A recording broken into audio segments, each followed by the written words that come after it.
බිනු කියන්නේ හරිම ආදරණීය බබෙක් කියලා ඔයාලා දන්නවනේ. එයා අම්මා ආච්චි සීයා තාත්තා එක්ක හරිම ආදරෙන් හිටියා. හැබැයි අනේ එක දවසක් එයාගේ ආදරණීය සීයා එයාලා දාලා ඈතටම යන්න යනවා. බිනු හරිම පාළුවෙන් දුකින් ඉන්නවා. ඉතින් මේ ගැන එයා ආච්චි අම්මා එක්කත් නිතර කියනවා. ආච්චි අම්මටත් ඒ වගේ තමා. බිනූට වගේම සීයා නැති වුණ එක ආච්චි අම්මටත් හරි දුකක්. ඉතින් බිනු ආච්චි අම්මා එක්ක සීයාව මතක් කරලා නිතර පන්සල් යන්නත් පුරුදු වෙනවා. ඒගොල්ලෝ පන්සල් ගිහින් සීයාව මතක් කරලා පින් දෙනවා. ඒ විතරක් නෙවෙයි. ඒගොල්ලෝ හරිම ආදරෙන් සීයාගේ අතීතෙ මෙනෙහි කරනවා.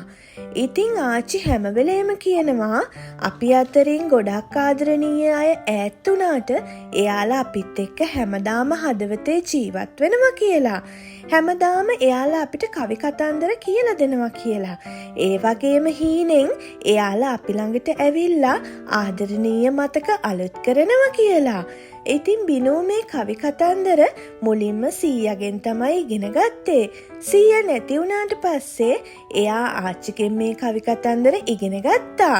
ඉතින් කොහොම හරි ආච්චි සීයා නැති අඩුව හැමදාම පිරෙව්වා. ඉතින් වෙනදට බිනු සීයාගෙන් අහන කවි කතන්දර දැන් හැමදාම ආච්චිගෙන් අහන්න පුරුදු වුණා.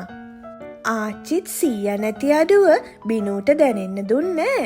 එයා හැමදාම වගේ සීයා කියන කවි කතන්දරම බිනුට කියලා දුන්නා.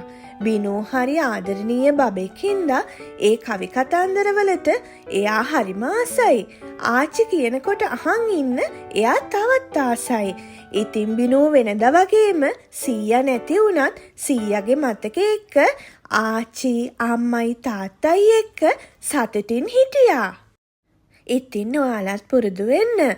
බිනු වගේ අපි කොච්චර ආදරය කරන කෙනෙක් වුණත් අපි අතරින් වෙන් වුණාම ඒක දරා ගන්න. ඒ වගේම අපි ආදරය කරන අය අපි අතරින් වෙන් වුණාට එයාලගේ මතක හැමදාම හිතවල තියාගන්න.